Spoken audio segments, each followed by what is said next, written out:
I am so tired of hearing Christians telling me, Brother Paul, I'm just so weak. And you say, well, Brother Paul, you started your sermon saying you were weak. So why can't we say it?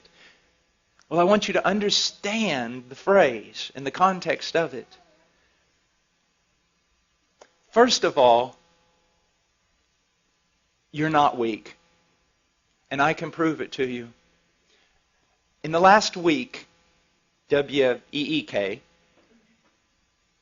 how much time did you spend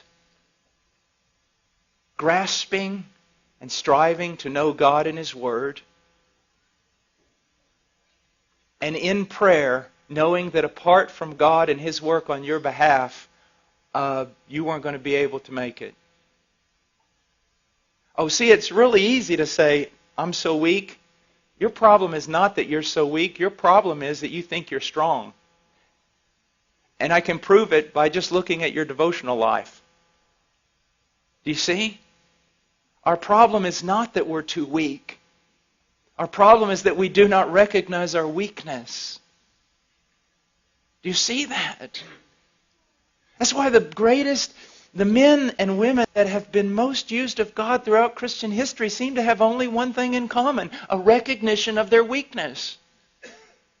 Now, here's what I want to show you, and it's so, so important. Weakness is not a hindrance to power. Weakness is the catalyst to spiritual power. The problem is wrong response. So first of all, you need to recognize something. Everybody's weak. Everything that is demanded of you in the New Testament is absolutely impossible for the natural man. There you go.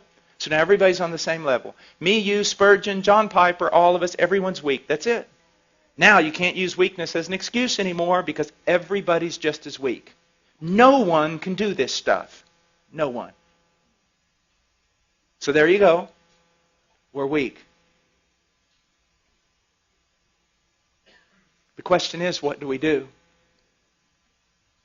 Now, many people just mouth weakness because it's the Christian thing to say. I'm weak. Other people find it very convenient to use that phraseology. Why? Because they can use it as an excuse for their sin. Well, I'm weak. Everybody's weak. But the right mindset here is in recognizing your weakness, it drives you to God. Immediately to God. Believing in faith that He's the fountain He claims to be. That He's the source and the helper that He claims to be. That He is one of unlimited resources. That He does not greedily hand out to children, but He lavishes upon us.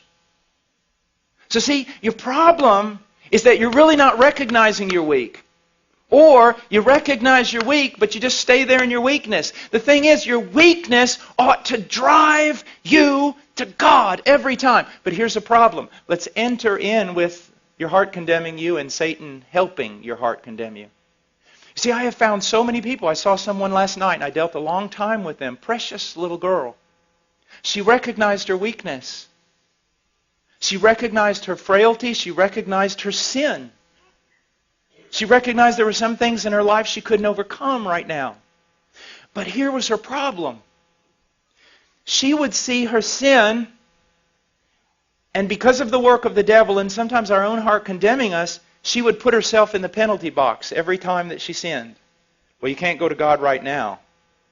You can't just keep running back to Him. I mean, you sinned yesterday and you repented and asked for forgiveness. Now you've done the same exact thing today. I mean, you run back to Him, you're just a hypocrite. You don't appreciate God. You don't have a high view of God. What do you think? God just hands out pardon to everyone?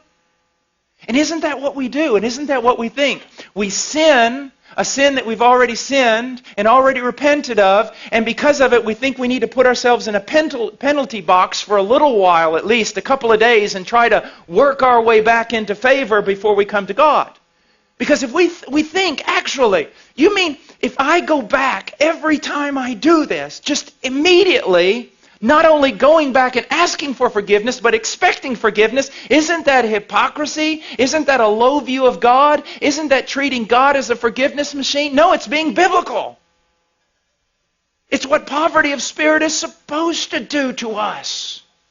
Now again, I'm not preaching this, hopefully, to unconverted church people who are going to say, wow, if God's that good, I'll sin all the time and just go back and ask for forgiveness. Hopefully I'm not talking to people like that. Hopefully I'm talking to genuine Christians who really want to be something they are not yet. But when they find themselves frail and they find themselves weak and they find themselves sinning the same sin, they kind of huddle over here and wait.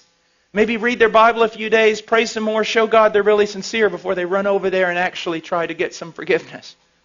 No! One of the great joys of my life is when I discovered that the moment I sin the sin I always sin, my first response ought to be to latch a hold of Christ. And not beggarly, not thinking, oh, here I am, you ought to strike me down. But no, I latch a hold of Christ saying, I believe your promises. I am in a different realm. I am free. I am a saint. I've been moved out of Adam and condemnation and law. All of it was paid for on that tree. When He died, He knew all of it. He forgave all of it.